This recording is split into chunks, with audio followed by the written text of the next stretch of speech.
PSC tips and ട്രിക്സിലേക്ക് ഏവർക്കും സ്വാഗതം.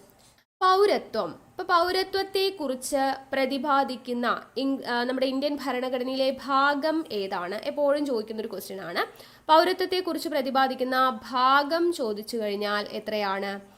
ഭാഗം 2. ഭാഗം 2ലാണ് പൗരത്വത്തെക്കുറിച്ച് പ്രതിപാദിക്കുന്നത്. ഇനി ആർട്ടിക്കിൾ ഏതാണെന്ന് ചോദിച്ചാലോ, പൗരത്വത്തെക്കുറിച്ച് പ്രതിപാദിക്കുന്ന ഇന്ത്യൻ ഭരണഘടനയിലെ ആർട്ടിക്കിൾ അല്ലെങ്കിൽ അനുച്ഛേദം എന്ന് പറഞ്ഞിട്ട് ചോദിച്ചാൽ ഉത്തരം 5 മുതൽ 11 വരെയുള്ള ആർട്ടിക്കിളിലാണ് പൗരത്വത്തെക്കുറിച്ച് പ്രതിപാദിക്കുന്നത്. അപ്പോൾ ഇന്ത്യൻ പൗരത്വത്തെക്കുറിച്ച് പ്രതിപാദിക്കുന്ന ഇന്ത്യൻ ഭരണഘടനയുടെ ഭാഗം 2 ആർട്ടിക്കിൾ 5 മുതൽ 11 വരെ.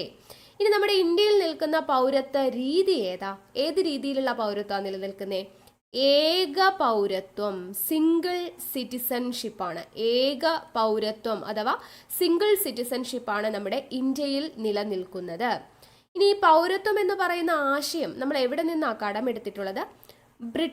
ബ്രിട്ടന്റെ കയ്യിൽ നിന്നാണ്. അപ്പോൾ ഓരോ ആശയങ്ങളും നമ്മൾ ഏത് രാജ്യത്തു നിന്നും കടമെടുത്തു എന്നുള്ളത് നമ്മൾ ഓൾറെഡി പഠിച്ചു കഴിഞ്ഞു. ബ്രിട്ടനിൽ നിന്നും ആശയം കടമെടുത്തതൊക്കെ നമ്മൾ കോഡ് ഉപയോഗിച്ച് പഠിച്ചല്ലേ, ചെറിയൊരു കഥയിലൂടെയൊക്കെ പഠിച്ചിട്ടുണ്ടായിരുന്നു. അപ്പോൾ അത് നമുക്ക് ഈസി ആയിട്ട് ഓർക്കാൻ പറ്റുന്നതാ. അപ്പോൾ പൗരത്വം അല്ലെങ്കിൽ സിംഗിൾ സിറ്റിസൺഷിപ്പ് എന്ന് പറയുന്ന ആശയം നമ്മൾ കടമെടുത്തിട്ടുള്ളത് ബ്രിട്ടന്റെ കയ്യിൽ നിന്നുമാണ്. ഇനി ഈ സിംഗിൾ സിറ്റിസൺഷിപ്പ് അല്ലെങ്കിൽ ഏക പൗരത്വം എന്ന് പറയുന്നത് ഉൾപ്പെടുന്നത് ഏത് ലിസ്റ്റിലാണെന്ന് ചോദിക്കാം. നമുക്ക് 3 തരത്തിലുള്ള ലിസ്റ്റ് പഠിക്കാനുണ്ട്, വഴിയെ നമ്മൾ പഠിക്കും. Union list, state list, concurrent list അല്ലേ.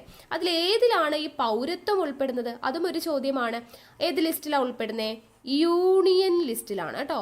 യൂണിയൻ ലിസ്റ്റിൽ ഉൾപ്പെടുന്ന വിഷയമാണ് പൗരത്വം എന്ന് പറയുന്നത്. ഇപ്പം എന്തൊക്കെ കാര്യങ്ങളാണ് നമ്മൾ പഠിച്ചേ? പൗരത്വം ഉൾപ്പെടുന്ന ഭാഗം പറഞ്ഞോളൂ. ഭാഗം 2. ഏതാണ് ആർട്ടിക്കിൾ? 5 മുതൽ 11 വരെ. ഇന്ത്യയിൽ വിഭാവനം ചെയ്തിരിക്കുന്നത് ഏത് തരത്തിലുള്ള പൗരത്വമാണെന്ന് ചോദിച്ചാൽ ഏക പൗരത്വം. ഈ ഒരു പൗരത്വം എന്ന് പറയുന്ന ആശയം നമ്മൾ കടമെടുത്തിരിക്കുന്നത് എവിടെന്നാ? ബ്രിട്ടനിൽ നിന്നുമാണ്. ഏത് ലിസ്റ്റിലാണ് പൗരത്വം ഉൾപ്പെടുന്നത്? Union list. ഇത്രയും കാര്യങ്ങൾ സെറ്റല്ലേ. ഇനി നമുക്ക് ഈ 5 മുതൽ 11 വരെയുള്ള ആർട്ടിക്കിൾ എന്തൊക്കെയാണ് പറയുന്നത് എന്നുള്ള കാര്യമാണ് പഠിക്കേണ്ടത്. ഓക്കെ, അപ്പോൾ ആദ്യം നമ്മൾ പഠിക്കുന്നത് ആർട്ടിക്കിൾ 5 എന്താണ് എന്നുള്ളതാണ് പഠിക്കുന്നത്. ഓക്കെ, ആദ്യത്തെ ആർട്ടിക്കിൾ 5 ആണ് കേട്ടോ. നമ്മൾ ആദ്യം നോക്കുന്നത് ആർട്ടിക്കിൾ 5. ആർട്ടിക്കിൾ 5 പറയുന്നത് എന്താന്ന് ചോദിച്ചാൽ ഇന്ത്യൻ ഭരണഘടന നിലവിൽ വരുന്ന സമയത്തെ പൗരത്വം. ഇന്ത്യൻ ഭരണഘടന നിലവിൽ വരുന്ന സമയത്തെ അല്ലെങ്കിൽ ഭരണഘടനയുടെ തുടക്കത്തിലുള്ള പൗരത്വമാണ് പറയുന്നത്. ഭരണഘടനയുടെ തുടക്കത്തിലുള്ള അല്ലെങ്കിൽ ഭരണഘടന നിലവിൽ വരുമ്പോഴത്തെ സമയത്തുള്ള പൗരത്വമാണ് പറയുന്നത്. ഓക്കെ, അപ്പോൾ അതായത് ഇന്ത്യൻ ഭരണഘടന നിലവിൽ വരുമ്പോൾ നമ്മുടെ ഇന്ത്യക്കകത്ത് സ്ഥിരമായി താമസിച്ചിരിക്കുന്ന ഒരു വ്യക്തി ഇന്ത്യൻ പൗരനാണ് എന്ന് പറയുന്ന ആർട്ടിക്കിളാണ് ഏത്? ആർട്ടിക്കിൾ 5 എന്ന് പറയുന്നത്. ഇന്ത്യൻ ഭരണഘടന നിലവിൽ വരുന്ന സമയത്ത് ഇന്ത്യക്കകത്ത് സ്ഥിരമായി താമസിക്കുന്ന ഒരു വ്യക്തി ഇന്ത്യൻ പൗരനാണ് എന്ന് പറയുന്ന ആർട്ടിക്കിളാണ് ആർട്ടിക്കിൾ 5 എന്ന് പറയുന്നത്. അപ്പോൾ ആർട്ടിക്കിൾ 5 പ്രകാരം ഇന്ത്യയിൽ സ്ഥിര താമസമാക്കുക എന്ന് പറഞ്ഞല്ലേ, ഭരണഘടന നിലവിൽ വരുന്ന സമയത്ത്. അങ്ങനെ സ്ഥിര താമസമാക്കുന്നയാൾ ഇന്ത്യയിൽ ജനിച്ച ആളാവണം. എവിടെ ജനിച്ച ആളാവണം? ഇന്ത്യയിൽ ജനിച്ച ആളായിരിക്കണം. ഇന്ത്യയിൽ ജനിച്ച ആളായിരിക്കണം. അല്ലെങ്കിൽ മാതാപിതാക്കൾ ആരെങ്കിലും ഒരാൾ ഇന്ത്യൻ പൗരന്മാർ ആയിരിക്കണം. മാതാപിതാക്കളിൽ ആരെങ്കിലും ഒരാൾ ഇന്ത്യൻ പൗരനായിരിക്കണം. ഭരണഘടന നിലവിൽ വരുന്നതിന് എത്ര കൊല്ലം മുൻപ്? 5 കൊല്ലം മുൻപെങ്കിലും സ്ഥിരതാമസമാക്കിയിരിക്കണം. അപ്പോൾ ഇന്ത്യൻ ഭരണഘടന നിലവിൽ വരുന്ന സമയത്ത് ഇന്ത്യയിൽ സ്ഥിരതാമസമാക്കിയിട്ടുള്ള ഒരാൾ പൗരനാണെന്ന് പറയുമ്പോൾ അവിടുത്തെ കണ്ടീഷൻസ് ആണ് പറയുന്നത്. ഒന്നുകിൽ വ്യക്തി ഇന്ത്യയിൽ ജനിച്ച ആളാവണം, പിന്നെ മാതാപിതാക്കളിൽ ആരെങ്കിലും ഒരാൾ ഇന്ത്യൻ പൗരനായിരിക്കണം, ഭരണഘടന നിലവിൽ വരുന്നതിന് 5 കൊല്ലം മുൻപെങ്കിലും ഇന്ത്യയിൽ സ്ഥിര താമസമാക്കിയിട്ടുള്ള ആളായിരിക്കണം. ഇങ്ങനെയാണെങ്കിലാണ് ആൾക്ക് എന്ത് ലഭിക്കുന്നത്? ഇന്ത്യൻ പൗരത്വം ലഭിക്കുന്നത്. ആർട്ടിക്കിൾ 5 കിട്ടിയല്ലോ, ഇമ്പോർട്ടൻ്റ് ആണ്, ഓർത്ത് വെച്ചേക്കണം. ഇനി അടുത്തത് ആർട്ടിക്കിൾ 6 ആണ് പറയുന്നത് കേട്ടോ. ആർട്ടിക്കിൾ 6 പറയുന്നത് എന്താണ്? പാകിസ്ഥാനിൽ നിന്നും ഇന്ത്യയിലോട്ട് കുടിയേറി പാർത്തവരുടെ പൗരത്വത്തെ കുറിച്ചാണ് കേട്ടോ. പാകിസ്ഥാനിൽ നിന്നും ഇന്ത്യയിലോട്ട് കുടിയേറി പാർത്തവരുടെ. ഇനി നമ്മൾ ആർട്ടിക്കിൾ 7 പറയുന്നുണ്ട്. അപ്പോൾ അത് രണ്ടും കൂടെ ജസ്റ്റ് ഇങ്ങനെ കമ്പയർ ചെയ്ത് പഠിക്കുക. ആർട്ടിക്കിൾ 7 പറയുന്നത് ഇന്ത്യയിൽ നിന്നും പാകിസ്ഥാനിലോട്ട് കുടിയേറി പാർത്തവരുടെ കാര്യമാണ്. അപ്പോൾ നമുക്ക് ജസ്റ്റ് ഓർക്കാൻ വേണ്ടിയിട്ട് ഈ 6 എന്ന് പറയുന്നതിന് ഒന്ന് തിരിച്ചിട്ട് കഴിഞ്ഞാൽ നമുക്ക് പി പോലെ എഴുതാം അല്ലേ. അപ്പോൾ ആ ഫസ്റ്റ് വരുന്നത് പി ആ, അതായത് പാകിസ്ഥാനിൽ നിന്നും ഇന്ത്യയിലോട്ട് കുടിയേറി പാർത്തവരാണ് 6 വരുന്നത്. 7 എന്ന് പറയുമ്പോൾ നോക്കിക്കേ, ഒരു 1 പോലെയല്ലേ ഇരിക്കുന്നത്. അപ്പോൾ 1 ആണ് ആദ്യം വരുന്നത്, ഐ പോലെയാണ് ഇരിക്കുന്നത്. അപ്പോൾ ഇന്ത്യയിൽ നിന്നും പാകിസ്ഥാനിലോട്ട് കുടിയേറി പാർത്തവരുടെ ആർട്ടിക്കിൾ 7, പാകിസ്ഥാനിൽ നിന്നും ഇന്ത്യയിലോട്ട് കുടിയേറി പാർത്തവരുടെ ആർട്ടിക്കിൾ 6 ആണ്. അത് ഓർത്തിരിക്കണേ. അപ്പോൾ ആർട്ടിക്കിൾ 6 പറയുന്നത് പാകിസ്ഥാനിൽ നിന്നും ഇന്ത്യയിലേക്ക് കുടിയേറി പാർത്തവരുടെ പൗരത്വത്തെക്കുറിച്ചാണ്. ഓക്കെ, അപ്പോൾ ഈ പാകിസ്ഥാനിൽ നിന്നും ഇന്ത്യയിലോട്ട് കുടിയേറി പാർത്തവർ എന്ന് പറയുമ്പോൾ അവിടെ നമുക്ക് രണ്ടായിട്ട് അവരെ തിരിക്കാം. അതായത് 1948 ജൂലൈ 19 മുൻപ് കുടിയേറി പാർത്തവർ. 1948 ജൂലൈ 19 മുൻപ് കുടിയേറി പാർത്തവരാണ് എന്നുണ്ടെങ്കിൽ പിന്നീട് അങ്ങോട്ട് അവരെ സ്ഥിര താമസമാക്കിയിട്ടുണ്ടെങ്കിൽ അവർ ഇന്ത്യൻ പൗരന്മാരായിരിക്കും. ഓക്കെ, അപ്പോൾ ഇത് LDCക്ക് പഠിക്കുന്നവർ കുറച്ച് ഡീപ്പായിട്ട് പഠിക്കാം. LGSന് പഠിക്കുന്നവരാണെങ്കിൽ നിങ്ങൾ ആർട്ടിക്കിൾ 5 മുതൽ 11 വരെ എന്തൊക്കെ കാര്യങ്ങളാണ് ജസ്റ്റ് പറയുന്നതെന്ന് മാത്രം പഠിച്ചാൽ മതിയാവും കേട്ടോ.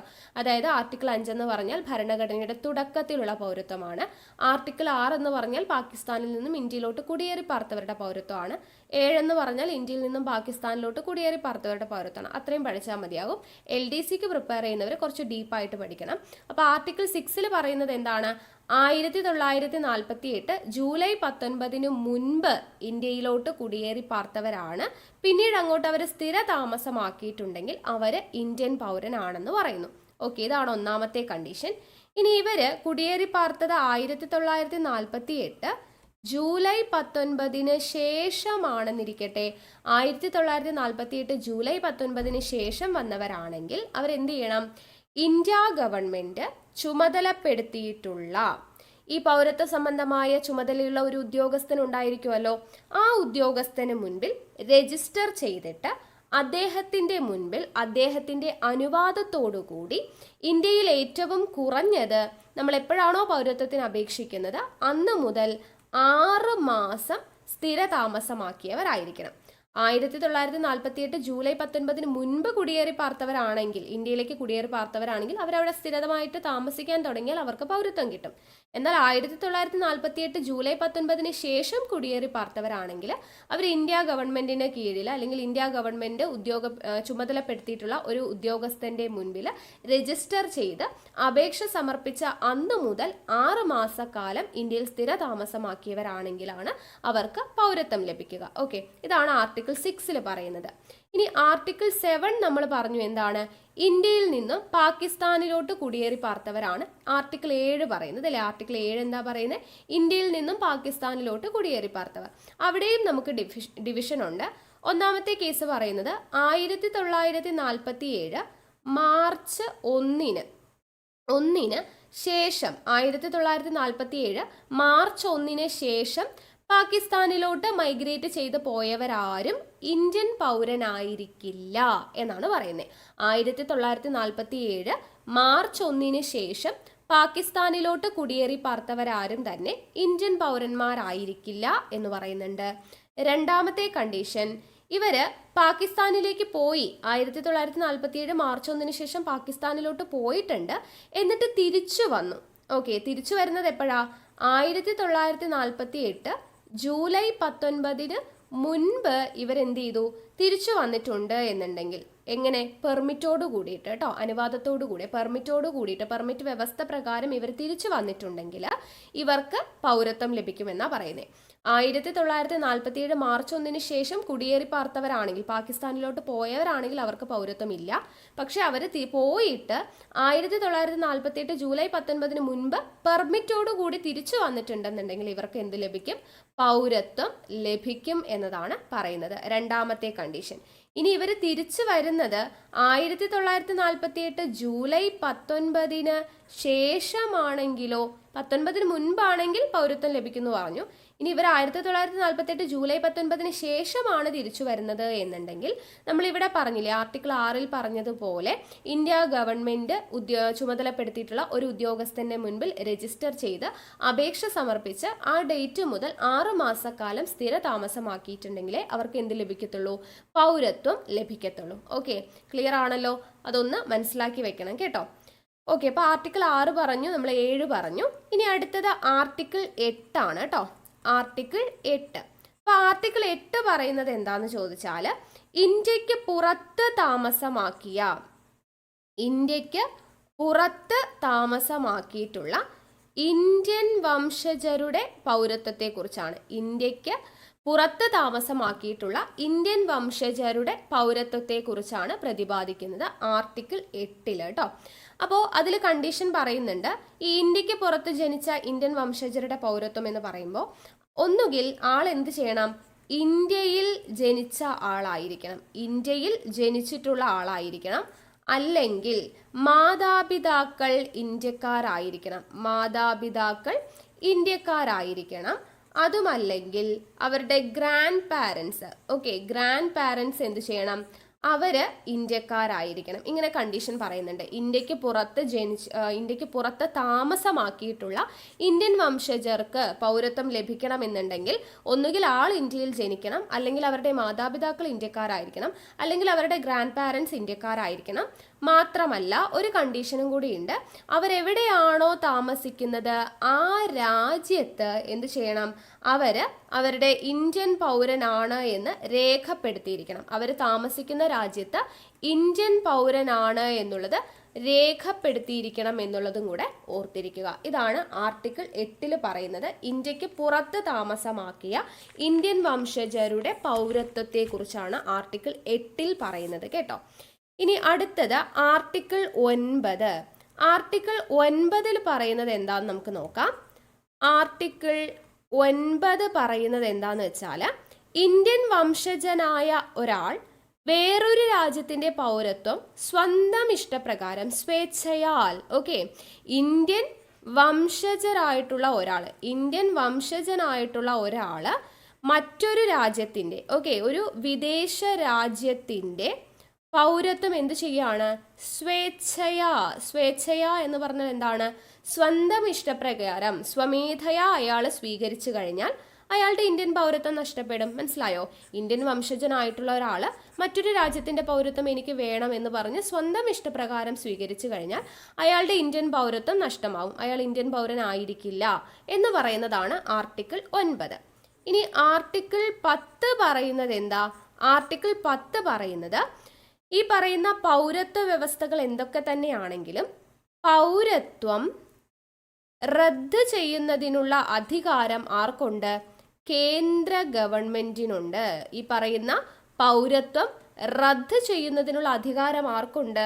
കേന്ദ്ര ഗവൺമെന്റിനുണ്ട്. പക്ഷെ എല്ലാ പൗരത്വവും കേന്ദ്ര ഗവൺമെന്റിന് റദ്ദ് ചെയ്യാൻ പറ്റില്ല, ചില പൗരത്വങ്ങൾ മാത്രം. അത് ഏതൊക്കെയാണെന്ന് നമ്മൾ പറയും കേട്ടോ. അപ്പോൾ പൗരത്വം എന്ന് പറയുന്നത് റദ്ദ് ചെയ്യുന്നതിനുള്ള അധികാരം ആർക്കുണ്ട്? കേന്ദ്ര ഗവൺമെന്റിനുണ്ട് എന്ന് പറയുന്ന ആർട്ടിക്കിളാണ് ആർട്ടിക്കിൾ 10. ഇനി അടുത്തത് എന്താ? ആർട്ടിക്കിൾ 11. ആർട്ടിക്കിൾ 11 പറയുന്നത്, ഇന്ത്യയിൽ പൗരത്വ സംബന്ധമായ കാര്യങ്ങളിൽ നിയമനിർമ്മാണം നടത്തുന്നതിനുള്ള അധികാരം ആർക്കാണ്? പാർലമെന്റിനാണ് എന്ന് പറയുന്നു. ഇന്ത്യയിൽ പൗരത്വ സംബന്ധമായ കാര്യങ്ങളിൽ നിയമനിർമ്മാണം നടത്തുന്നതിനുള്ള അധികാരം ആർക്കാണ്? പാർലമെന്റിനാണ് എന്ന് പറയുന്ന ആർട്ടിക്കിളാണ് ആർട്ടിക്കിൾ 11. അപ്പോൾ ആർട്ടിക്കിൾ 11 വരെയുള്ള കാര്യങ്ങൾ കിട്ടിയല്ലോ. ആർട്ടിക്കിൾ 5 എന്തായിരുന്നു? ആർട്ടിക്കിൾ 5 എന്ന് പറയുന്നത് ഇന്ത്യൻ ഭരണഘടനയുടെ തുടക്കത്തിലുള്ള പൗരത്വം. ആർട്ടിക്കിൾ 6 എന്ന് പറയുന്നത് പാകിസ്ഥാനിൽ നിന്നും ഇന്ത്യയിലേക്ക് കുടിയേറി പാർത്തവരുടെ പൗരത്വം. ആർട്ടിക്കിൾ 7 എന്ന് പറയുന്നത് ഇന്ത്യയിൽ നിന്നും പാകിസ്ഥാനിലോട്ട് കുടിയേറി പാർത്തവരുടെ പൗരത്വം. ആർട്ടിക്കിൾ 8 പറയുന്നത് ഇന്ത്യക്ക് പുറത്ത് താമസമാക്കിയ ഇന്ത്യൻ വംശജരുടെ പൗരത്വം. ആർട്ടിക്കിൾ 9 എന്ന് പറയുന്നത് ഒരു ഇന്ത്യൻ വംശജൻ സ്വമേധയാ ഒരു വിദേശ രാജ്യത്തിന്റെ പൗരത്വം സ്വീകരിച്ച ആൾ ഇന്ത്യൻ പൗരനാവില്ല എന്ന് പറയുന്നതാണ് ആർട്ടിക്കിൾ 9. ആർട്ടിക്കിൾ 10 പറയുന്നത് പൗരത്വം റദ്ദ് ചെയ്യുന്നതിനുള്ള അധികാരം കേന്ദ്ര ഗവൺമെന്റിനാണ്. ആർട്ടിക്കിൾ 11 പറയുന്നത് പൗരത്വ സംബന്ധമായ കാര്യങ്ങളിൽ നിർമ്മാണം നടത്തുന്നതിനുള്ള അധികാരം ആർക്കാണ്? പാർലമെന്റിനാണ് എന്ന് പറയുന്നു. ഓക്കെ, അപ്പൊ ഇതാണ് പൗരത്വവുമായി ബന്ധപ്പെട്ട 5 മുതൽ 11 വരെയുള്ള ആർട്ടിക്കിൾ എന്ന് പറയുന്നത്. ഇനി നമുക്ക് നോക്കാനുള്ളത് പൗരത്വ നിയമം 1955 ബന്ധപ്പെട്ട കാര്യമാണ് കേട്ടോ. അപ്പൊ പൗരത്വ നിയമം നമ്മളിപ്പോ പറഞ്ഞു, പൗരത്വം നേടുന്നതിനുള്ള അല്ലെങ്കിൽ എന്താണ് ഇന്ത്യ പൗരത്വവുമായി ബന്ധപ്പെട്ട ആർട്ടിക്കിൾസ് പറഞ്ഞു 5 മുതൽ 11 വരെ. അവിടെ ഒന്നും നമ്മൾ പൗരത്വം നേടുന്നതിനുള്ള വഴികളോ അല്ലെങ്കിൽ പൗരത്വം നഷ്ടപ്പെടുന്ന രീതികളോ ഒന്നും പഠിച്ചിട്ടില്ല. അതെവിടെയാ പറയുന്നത്? അത് ഒരു ആർട്ടിക്കിളിലും അല്ല പറയുന്നത്. പൗരത്വ നിയമം 1955 പൗരത്വം നേടുന്നതിനുള്ള രീതികളും പൗരത്വം നഷ്ടപ്പെടുന്ന രീതികളും ഒക്കെ പറയുന്നത്. അപ്പൊ നമുക്ക് നോക്കാം. പൗരത്വ നിയമം 1955 അത് അങ്ങനെ തന്നെ പഠിക്കുക, അപ്പൊ ഈസിയാണ്. പൗരത്വ നിയമം ഇന്ത്യൻ പാർലമെന്റ് പാസ്സാക്കുന്ന വർഷം ചോദിച്ചാൽ 1955 പൗരത്വ നിയമം ഇന്ത്യൻ പാർലമെന്റ് പാസ്സാക്കുന്നത്. ഓക്കെ, അപ്പോൾ ഈ പറയുന്ന പൗരത്വ നിയമത്തിലാണ് ഇന്ത്യൻ പൗരത്വം നേടുന്നതിനുള്ള 5 രീതികളെ കുറിച്ച് പറയുന്നത്. നമുക്ക് നോക്കാം. പൗരത്വം നേടാനുള്ള 5 രീതികൾ ഏതൊക്കെയാണ്? 1. ജന്മസിദ്ധമായ പൗരത്വം. ജന്മസിദ്ധമായ പൗരത്വം, വംശപാരമ്പര്യത്തിലൂടെ ആർജിക്കുന്ന പൗരത്വം, രജിസ്ട്രേഷൻ മുഖേന, ദെൻ ചിരകാല അധിവാസം മുഖേന, പ്രാദേശിക സംയോജനം മൂലം.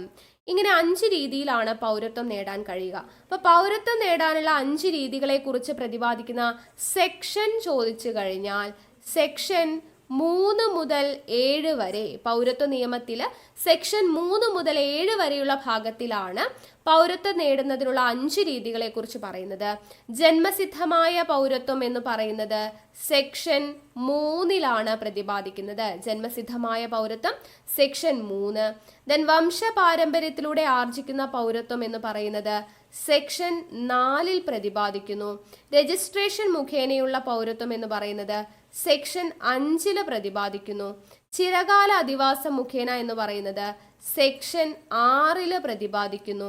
പ്രാദേശിക സംയോജനം മൂലമുള്ള പൗരത്വം എന്ന് പറയുന്നത് സെക്ഷൻ 7 പ്രതിപാദിക്കുന്നു. അപ്പൊ സെക്ഷൻ 3 മുതൽ സെക്ഷൻ 7 വരെയാണ് പൗരത്വം നേടുന്നതിനുള്ള 5 രീതികളെ കുറിച്ച് പറയുന്നത്. ഏതൊക്കെയാണ് 5 രീതികൾ? ജന്മസിദ്ധമായ പൗരത്വം, വംശപാരമ്പര്യത്തിലൂടെ ആർജിക്കുന്ന പൗരത്വം, രജിസ്ട്രേഷൻ മുഖേന, ചിരകാല അധിവാസം മുഖേന, പ്രാദേശിക സംയോജനം മൂലം. ഓക്കെ, ഇനി ഇത് ഓരോന്നും എന്താന്നുള്ളത് നമുക്ക് എക്സ്പ്ലെയിൻ ചെയ്ത് പറയാം. LGSകാർ ഇത്രയും ഡീറ്റെയിൽഡ് ആയിട്ട് പഠിക്കേണ്ട, നിങ്ങൾ ആ 5 മെത്തേഡ് ഏതാന്നുള്ളത് മാത്രം പഠിച്ചാൽ മതി. ഓക്കെ, ജന്മസിദ്ധമായത്, വംശപാരമ്പര്യത്തിലൂടെ, രജിസ്ട്രേഷൻ മുഖേന, ചിരകാല അധിവാസം മുഖേന, പ്രാദേശിക സംയോജനം മൂലം, അത്രയും പഠിച്ചാൽ മതിയാകും. ഡീറ്റെയിൽഡ് ആയിട്ടുള്ളത് വേണ്ട. ഓക്കെ, അപ്പൊ നമ്മുടെ ആപ്പ് ലോഞ്ച് ചെയ്ത വിവരം എല്ലാവരും അറിഞ്ഞു കാണും. PSC ടിപ്സ് ആൻഡ് ട്രിക്സ് എന്ന പേരിലുള്ള നമ്മുടെ സ്വന്തം ആപ്പാണ്.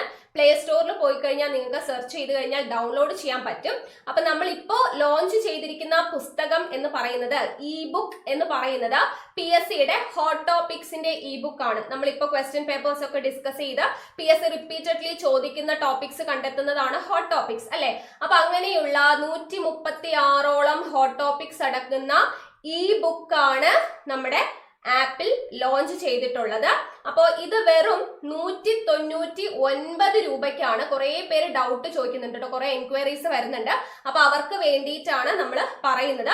അപ്പൊ 199 രൂപയ്ക്കാണ് നമ്മൾ ഈ 136ഓളം ഹോട്ട് ടോപ്പിക്സ് വരുന്ന ബുക്ക് കൊടുക്കുന്നത്. അപ്പൊ ബുക്ക് നിങ്ങൾക്ക് ഓൺലൈനായും ഓഫ്ലൈനായും വായിച്ചു പഠിക്കാനുള്ള സൗകര്യമുണ്ട്. കൂടാതെ നിങ്ങൾക്ക് ഓഡിയോ അവൈലബിൾ ആയിരിക്കും. ഓക്കെ, കേട്ടു പഠിക്കാവുന്നതാണ്. ജോലി തിരക്കുകൾക്കിടയിലോ ബസ് യാത്രക്കിടയിലോ ഡ്രൈവിങ്ങിനിടയിലോ ഒക്കെ നിങ്ങൾക്ക് കേട്ടു പഠിക്കാനുള്ള സൗകര്യമുണ്ട്. ഓക്കെ അല്ലേ? അപ്പൊ 199 രൂപയുള്ളൂ. ഇതിനെപ്പറ്റി എന്തെങ്കിലും ഡൗട്ട് ഉണ്ട് എന്നുണ്ടെങ്കിൽ, ആപ്പിനെ കുറിച്ചുള്ള ഡൗട്ട്സ് എന്തെങ്കിലും ഉണ്ട് എന്നുണ്ടെങ്കിൽ നിങ്ങൾക്ക് ദേ കാണുന്ന വാട്സ്ആപ്പ് നമ്പറിൽ മെസ്സേജ് ചെയ്ത് ചോദിച്ചാൽ മതി. ഹെൽപ്പ് ആൻഡ് സപ്പോർട്ടിന്റെ നമ്പർ ആണ്. അപ്പൊ ഇതിലേക്ക് മെസ്സേജ് ചെയ്ത് ചോദിച്ചു കഴിഞ്ഞാൽ ഡൗട്ട്സ് എല്ലാം നിങ്ങൾക്ക് ക്ലിയർ ചെയ്ത് തരും കേട്ടോ. ഓക്കെ, പിന്നെ ഇതിന്റെ ഒരു പ്രത്യേകത, നിങ്ങൾ ഈ 199 രൂപ കൊടുത്ത് വാങ്ങിച്ചു കഴിഞ്ഞാലും പിന്നീട് ഇനി നടക്കുന്ന പരീക്ഷകളിലൊക്കെ ആവർത്തിച്ച് ചോദിക്കുന്ന ഹോട്ട് ടോപ്പിക്സ് ഉണ്ടല്ലോ, അത് നമ്മളിവിടെ അപ്ഡേറ്റ് ചെയ്യുന്നതായിരിക്കും. 136 എന്നുള്ള നമ്പേഴ്സ് കൂടും.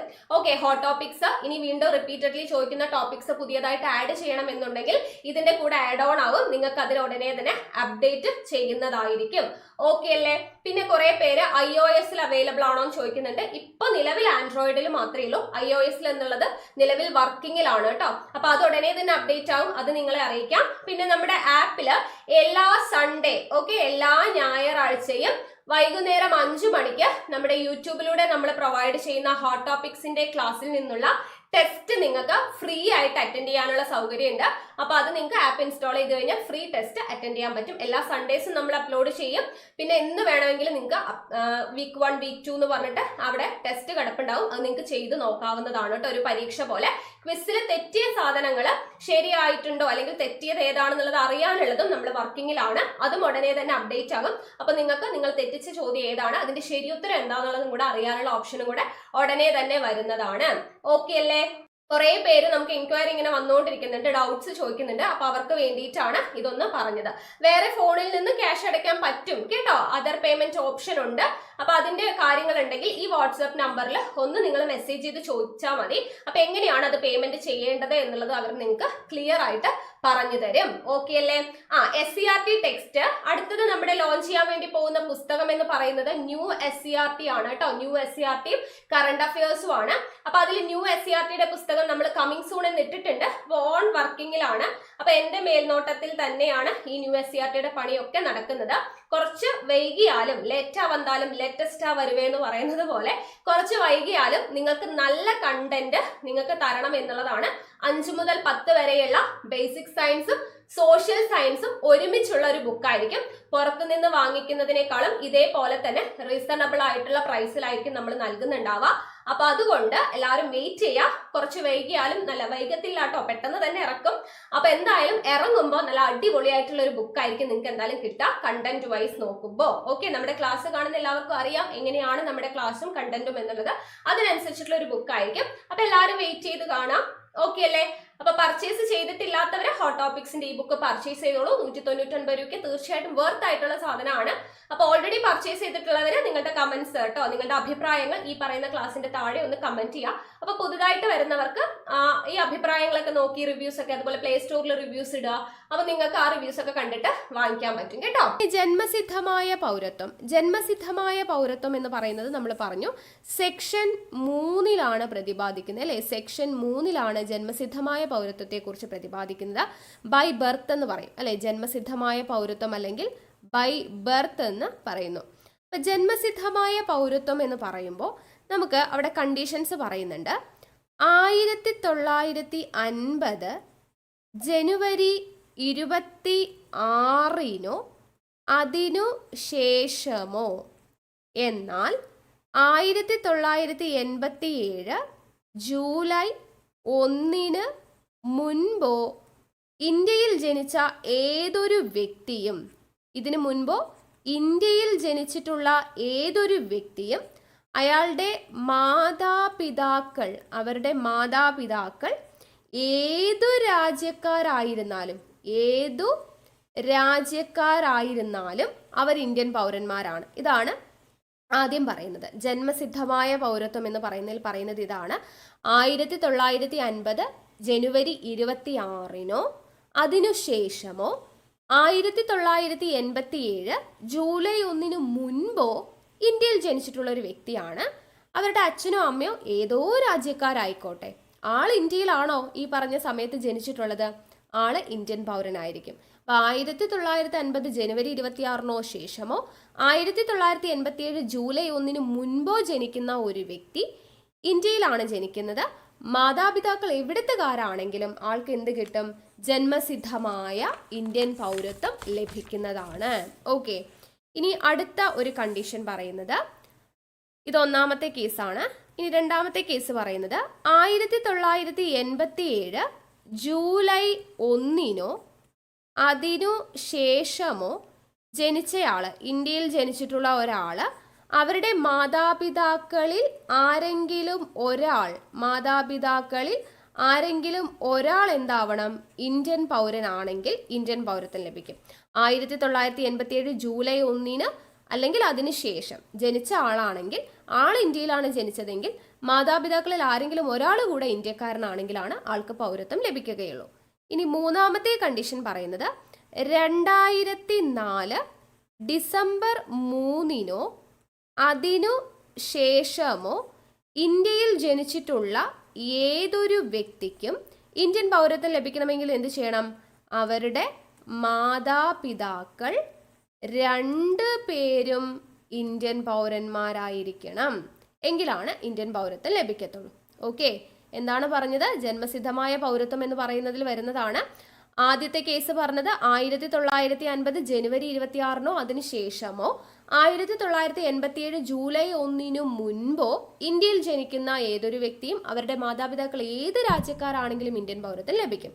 രണ്ടാമത്തെ കേസ് പറഞ്ഞത് 1987 ജൂലൈ 1 അതിനുശേഷമോ ഇന്ത്യയിൽ ജനിക്കുന്ന ഏതൊരു വ്യക്തിയും അവരുടെ മാതാപിതാക്കളിൽ ഒരാൾ ഇന്ത്യക്കാരാണെങ്കിൽ അവർക്ക് പൗരത്വം ലഭിക്കും.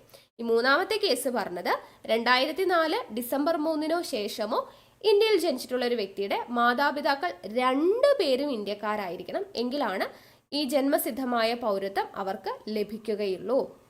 ഓക്കെ, ഇനി ഈ പറഞ്ഞതിൽ മാതാപിതാക്കളിൽ ഒരാൾ ഇന്ത്യൻ പൗരനും മറ്റേയാള് അനധികൃത കുടിയേറ്റക്കാരനുമാണെങ്കിൽ ഒരാൾക്ക് പൗരത്വം ലഭിക്കില്ല കേട്ടോ. മാതാപിതാക്കളിൽ ഒരാൾ ഇന്ത്യക്കാരനും മറ്റേയാള് അനധികൃത കുടിയേറ്റക്കാരൻ എന്ന് വെച്ചാൽ എന്താണ്? പെർമിറ്റ് ഇല്ലാതെ കടന്നു കയറുന്നവർ, അല്ലെങ്കിൽ പെർമിറ്റോടുകൂടെ വന്നു പക്ഷെ അവർക്കൊരു കാലാവധി ഉണ്ട്, ആ കാലാവധി കഴിഞ്ഞിട്ടും അവർ തിരിച്ചു പോയില്ല, അങ്ങനെയുള്ളവരാണെങ്കിൽ നമുക്ക് അവരെ അനധികൃത കുടിയേറ്റക്കാർ എന്ന് പറയാം. അപ്പോൾ ഒരാൾ ഇന്ത്യക്കാരനും മറ്റേയാൾ അനധികൃത കുടിയേറ്റക്കാരനുമാണെങ്കിൽ ഒരു വ്യക്തിക്ക് പൗരത്വം ലഭിക്കുകയില്ല. ഓക്കെ, എന്നാൽ ഒരാൾ ഇന്ത്യൻ പൗരനാണ്, മറ്റേയാൾ അംഗീകൃത കുടിയേറ്റക്കാരനാണെങ്കിൽ പൗരത്വം ലഭിക്കും. ഈ അംഗീകൃത കുടിയേറ്റക്കാരൻ എന്ന് പറഞ്ഞാൽ എന്താണ്? നേരത്തെ പറഞ്ഞതുപോലെ പെർമിറ്റോട് കൂടിയിട്ട് വന്നിട്ടുള്ള ആളെയാണ് അംഗീകൃത കുടിയേറ്റക്കാരൻ എന്ന് പറയാം. അപ്പോൾ ഒരാൾ ഇന്ത്യൻ പൗരനാണ് മാതാപിതാക്കളിൽ, ഒരാൾ അംഗീകൃത കുടിയേറ്റക്കാരനാണെങ്കിൽ ആൾക്ക് എന്ത് ലഭിക്കും? പൗരത്വം ലഭിക്കും എന്നുള്ളതും കൂടെ മനസ്സിലാക്കി വെക്കുക. ഇനി ഇവിടെ ഒരു പോയിന്റും കൂടെ പറയുന്നുണ്ട്. ഇന്ത്യയിൽ നിയമിക്കപ്പെട്ട വിദേശ നയതന്ത്രജ്ഞരുടെ, ഇന്ത്യയിൽ നിയമിക്കപ്പെട്ടിട്ടുള്ള വിദേശ നയതന്ത്രജ്ഞരുടെ മക്കൾക്ക് എന്ത് ലഭിക്കില്ല? ഈ ജന്മസിദ്ധമായ പൗരത്വം ലഭിക്കത്തില്ല. അതായത് ഇന്ത്യയിലുള്ള വിദേശ നയതന്ത്രജ്ഞരുടെ മക്കൾ എന്ന് പറയുമ്പോൾ ഹൈക്കമ്മീഷണർമാര്, അംബാസിഡർമാരൊക്കെ ഉണ്ടല്ലോ, അവരുടെ മക്കൾക്ക് എന്ത് ലഭിക്കത്തില്ല? ജന്മസിദ്ധമായിട്ട് പൗരത്വം ലഭിക്കില്ല. അവർ ഇന്ത്യയിലാണ് വർക്ക് ചെയ്യുന്നത് എന്നും പറഞ്ഞ് അവരുടെ മക്കൾക്ക് ഇന്ത്യൻ പൗരന്മാരാവാനുള്ള അവസരം ഇല്ല. അപ്പൊ ഇന്ത്യയിൽ ജോലി ചെയ്യുന്ന വിദേശ നയതന്ത്രജ്ഞന്മാരുടെ മക്കൾക്ക് ജന്മസിദ്ധമായ പൗരത്വം ലഭിക്കുകയില്ല എന്നും പറയുന്നുണ്ട്. ഇത്രയും കാര്യങ്ങൾ ജന്മസിദ്ധമായ പൗരത്വവുമായി ബന്ധപ്പെടുത്തി അറിഞ്ഞിരിക്കണം. ക്ലിയർ ആയോ? മനസ്സിലായിട്ടില്ലെങ്കിൽ ഒരു തവണയും കൂടെ കേൾക്കുക കേട്ടോ. ഓക്കെ, മാക്സിമം ഞാൻ പറഞ്ഞിട്ടുണ്ട് എക്സ്പ്ലെയിൻ ചെയ്തിട്ട്. അടുത്തത് വംശപാരമ്പര്യത്തിലൂടെ ആർജിക്കുന്ന പൗരത്വം. വംശപാരമ്പര്യത്തിലൂടെ ആർജിക്കുന്ന പൗരത്വം എന്ന് പറയുന്നത്, അല്ലെങ്കിൽ പിന്തുടർച്ച വഴിയുള്ള പൗരത്വം എന്നാണ് പറയാം. ഓക്കെ, അപ്പൊ അത് നമ്മൾ പറഞ്ഞു ബൈ ഡെസെന്റ് എന്നാണ് പറയാ അല്ലെ, ബൈ ഡെസെന്റ് എന്നാണ് പറയാ. സെക്ഷൻ 4 പ്രതിപാദിക്കുന്നത്. അപ്പോൾ ഇവിടെ പറയുന്ന 3 കണ്ടീഷനേ ഉള്ളൂ. ഒന്ന്, നമുക്ക് വംശപാരമ്പര്യത്തിലൂടെ ആർജിക്കുന്ന പൗരത്വം എന്ന് പറയുന്നതിൽ 1950 ജനുവരി 26 അതിനുശേഷമോ, എന്നാൽ 1992 ഡിസംബർ 10 മുൻപോ ഇന്ത്യക്ക് പുറത്തു ജനിച്ച ഒരു വ്യക്തിക്ക് ജനന സമയത്ത് അദ്ദേഹത്തിന്റെ പിതാവ് എവിടെ ഇന്ത്യൻ പൗരനായിരുന്നാൽ, ജനന സമയത്ത് പിതാവ് ഇന്ത്യൻ പൗരനായിട്ടുണ്ടെങ്കിൽ പൗരത്വം ലഭിക്കും. അപ്പൊ 1950 ജനുവരി 26 അതിനുശേഷമോ 1992 ഡിസംബർ 10 മുൻപോ കുട്ടി ജനിക്കുന്നത് എവിടെയാ? ഇന്ത്യക്ക് പുറത്തായിരിക്കാം. പക്ഷെ ആ കുഞ്ഞ് ജനിക്കുന്ന സമയത്ത് അവരുടെ പിതാവ് ഇന്ത്യൻ പൗരനാണ് എന്നുണ്ടെങ്കിൽ ആൾക്ക് എന്ത് കിട്ടും? ഇന്ത്യൻ പൗരത്വം ലഭിക്കും. ഓക്കെ, ഇപ്പൊ ഏകദേശം ഒരു 1986 ഫെബ്രുവരി 13 ഒരു കുഞ്ഞ് ജനിക്കുന്നു. കുഞ്ഞ് ജനിക്കുന്നത് അയർലൻഡിലാണ്. പക്ഷെ ജനിക്കുന്ന സമയത്ത് കുട്ടിയുടെ അച്ഛൻ ഇന്ത്യൻ പൗരനാണ്. അങ്ങനെയാണെങ്കിൽ ആ അയർലൻഡിൽ ജനിക്കുന്ന കുട്ടിക്ക് എന്ത് കിട്ടും? ഇന്ത്യൻ പൗരത്വം ലഭിക്കും. അത്രയേ ഉള്ളൂ പറഞ്ഞത്. ഓക്കെ, മനസ്സിലായല്ലോ. ഇനി അടുത്ത രണ്ടാമത്തെ പോയിന്റ് എന്ന് പറയുന്നത് ഈ 1992 ഇവിടെ പറഞ്ഞില്ലേ ഡിസംബർ 10, ആ ഡേറ്റിനോ 1992 ഡിസംബർ 10 അതിനുശേഷമോ ഇന്ത്യക്ക് പുറത്ത് ജനിച്ച ഒരു വ്യക്തിക്ക് അദ്ദേഹത്തിന്റെ ജനന സമയത്ത് അദ്ദേഹത്തിന്റെ മാതാപിതാക്കളിൽ ഒരാളെങ്കിലും ഇന്ത്യൻ പൗരനായിരിക്കണം, എങ്കിലാണ് പൗരത്വം ലഭിക്കത്തുള്ളൂ. ഈ പറഞ്ഞ ഡേറ്റ് 1950 ജനുവരി 26 ശേഷമോ 1992 ഡിസംബർ 10 മുൻപായിരുന്നെങ്കിൽ കുട്ടി ഇന്ത്യക്ക് പുറത്താണെങ്കിലും ജനന സമയത്ത് പിതാവ് ഇന്ത്യൻ പൗരനാണെന്നുണ്ടെങ്കിൽ കിട്ടുന്ന പറഞ്ഞേ. പക്ഷെ 1992 ഡിസംബർ 10 ശേഷമോ ആണ് ഇന്ത്യക്ക് പുറത്ത് ജനിക്കുന്നത് എന്നുണ്ടെങ്കിൽ ആ വ്യക്തിക്ക് അദ്ദേഹത്തിന്റെ ജനന സമയത്ത് മാതാപിതാക്കളിൽ ഒരാൾ ഇന്ത്യൻ പൗരനായിരുന്നു കഴിഞ്ഞാൽ കിട്ടും, പൗരത്വം ലഭിക്കും. ഇനി മൂന്നാമത്തെ കേസ് പറയുന്നത് 2004 ഡിസംബർ 3 അതിനുശേഷമോ 2004 ഡിസംബർ 3 അതിനുശേഷമോ ഇന്ത്യക്ക് പുറത്ത് ജനിക്കുന്ന ഒരു വ്യക്തിക്ക് പിന്തുടർച്ച വഴിയുള്ള പൗരത്വം ലഭിക്കുമോ? ഇല്ല. 2004 ഡിസംബർ 3 ശേഷം ഇപ്പോൾ ഒരു 2007 ഒരു 2007 ജനുവരി 1 ഒരു കുഞ്ഞ് ജനിക്കുന്നു. അത് ഇന്ത്യക്ക് പുറത്ത് USA ജനിക്കുന്നതെന്ന് വിചാരിച്ചോളൂ. ആൾക്ക് എന്ത് ലഭിക്കില്ല? ഇന്ത്യൻ പൗരത്വം ലഭിക്കില്ല. ഇനി പൗരത്വം ലഭിക്കണം എന്ന് വിചാരിക്കുക, അങ്ങനെ ഡയറക്റ്റ്ലി ജനിച്ചതും കിട്ടില്ല. ഇനി കിട്ടണം എന്നുണ്ടെങ്കിൽ എന്ത് ചെയ്യണം? പൗരത്വം ലഭിക്കണം എന്നുണ്ടെങ്കിൽ ഈ കുഞ്ഞ് ജനിച്ച് ഒരു വർഷത്തിനുള്ളിൽ എന്ത് ചെയ്യണം? അതത് രാജ്യത്തെ ഇന്ത്യൻ കോൺസുലേറ്റിൽ ജനനം രജിസ്റ്റർ ചെയ്തിരിക്കണം. ഓക്കെ, അതത് രാജ്യത്തെ ഇന്ത്യൻ കോൺസുലേറ്റിൽ ജനനം രജിസ്റ്റർ ചെയ്തിട്ടുണ്ട് എന്നുണ്ടെങ്കിൽ ആൾക്ക് എന്ത് ലഭിക്കും?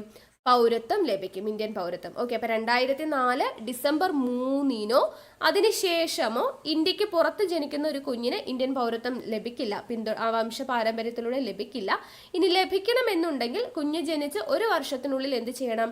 അതത് രാജ്യത്തെ ഇന്ത്യൻ കോൺസുലേറ്റിൽ ജനനം രജിസ്റ്റർ ചെയ്തിരിക്കണം എന്നും കൂടെ പറയുന്നുണ്ട്. ഓക്കെ, അപ്പൊ ഇതാണ് വംശ പാരമ്പര്യത്തിലൂടെ ആർജിക്കുന്ന പൗരത്വത്തിന്റെ 3 മെത്തേഡ്സ് എന്ന് പറയുന്നത്. ഓക്കെ, ഇനി അടുത്തത് രജിസ്ട്രേഷൻ മുഖേനയാണ് പറയുന്നത്, ബൈ രജിസ്ട്രേഷൻ. അപ്പൊ രജിസ്ട്രേഷൻ മുഖേന എന്ന് പറയുന്നത് സെക്ഷൻ 5 പറയുന്നത് രജിസ്ട്രേഷൻ, ബൈ രജിസ്ട്രേഷൻ. അപ്പൊ ഇവിടെ പറയുന്ന പോയിന്റ്സ് എന്ന് പറയുന്നത്, ഒന്നാമത്തെ കണ്ടീഷൻ, രജിസ്ട്രേഷന് അപേക്ഷിക്കുന്നതിന് 7 വർഷം മുമ്പ് ഇന്ത്യയിൽ താമസമുറപ്പിച്ച ഇന്ത്യൻ വംശജൻ. രജിസ്ട്രേഷന് നമ്മളിപ്പോൾ ഒരു പൗരത്വം ലഭിക്കാൻ വേണ്ടി രജിസ്റ്റർ ചെയ്യുവാണ്. അപ്പം നമ്മൾ രജിസ്ട്രേഷൻ എന്ത് ചെയ്യും? അപേക്ഷ നൽകും, അല്ലേ? അപ്പം ഈ അപേക്ഷ നൽകുന്നതിന് 7 വർഷം മുൻപ് എന്ത് ചെയ്യണം? ഇന്ത്യയിൽ താമസമുറപ്പിച്ചിട്ട് ഉള്ള ഒരു വ്യക്തിക്ക് രജിസ്ട്രേഷൻ മുഖാന്തിരം പൗരത്വം ലഭിക്കും. രജിസ്ട്രേഷൻ അപേക്ഷിക്കുന്നതിന് തൊട്ട് മുൻപുള്ള 7 വർഷം ഇവിടെ താമസിച്ചിട്ടുള്ള ഒരു വ്യക്തിയാണെങ്കിൽ, ആൾ ഇന്ത്യൻ വംശജനാണെങ്കിൽ ആൾക്ക് എന്ത് ലഭിക്കുന്നുണ്ട്? പൗരത്വം ലഭിക്കുന്നുണ്ട്. ഓക്കെ, ഇനി രണ്ടാമത്തെ കണ്ടീഷൻ എന്ന് പറയുന്നത്, അവിഭക്ത ഇന്ത്യക്ക് പുറത്ത്, അവിഭക്ത ഇന്ത്യ മീൻസ് അൺഡിവൈഡഡ് ആയിട്ടുള്ള ഇന്ത്യ. ഓക്കെ, ഇന്ത്യ വിഭജനത്തിന് മുൻപ്. അപ്പൊ അവിഭക്ത ഇന്ത്യക്ക് പുറത്ത് താമസിക്കുന്ന ഇന്ത്യൻ വംശജന് എന്ത് ചെയ്യാം? അവിഭക്ത ഇന്ത്യക്ക് പുറത്ത് താമസിക്കുന്ന ഇന്ത്യൻ വംശജന് രജിസ്ട്രേഷൻ മുഖാന്തിരം പൗരത്വം നേടാവുന്നതാണ്. അൺഡിവൈഡഡ് ഇന്ത്യക്ക് പുറത്ത് താമസിക്കുന്ന വ്യക്തിക്ക് ഇന്ത്യൻ പൗരത്വം നേടാവുന്നതാണ് രജിസ്ട്രേഷൻ മുഖാന്തിരം. ഇനി അതുപോലെ മൂന്നാമത്തെ കണ്ടീഷൻ, ഇന്ത്യൻ പൗരത്വം ഉള്ള ഒരു വ്യക്തിയുമായിട്ട് വിവാഹം കഴിച്ചു എന്ന് വിചാരിച്ചോ. ഇന്ത്യൻ പൗരനായിട്ടുള്ള ഒരാളെ വിദേശത്തുള്ള ഒരു രാജ്യത്തുള്ള ഒരു വനിത വിവാഹം ചെയ്തിട്ടുണ്ടെങ്കിൽ അവർക്ക് പൗരത്വ അപേക്ഷ നൽകണമെങ്കിൽ ആ പൗരത്വ അപേക്ഷ നമ്മൾ നൽകുന്നതിന് 7 വർഷം മുൻപ് നമ്മൾ ഇന്ത്യയിൽ താമസം ഉറപ്പിച്ചിട്ടുണ്ടായിരിക്കണം. എങ്ങനെയുള്ള ആളെ പറഞ്ഞത്? ഒരു ഇന്ത്യൻ പൗരനായിട്ടുള്ള ഒരാളെ വിവാഹം ചെയ്യുന്നത് വിദേശത്തുള്ള ആളാണെന്ന് വിചാരിച്ചോ.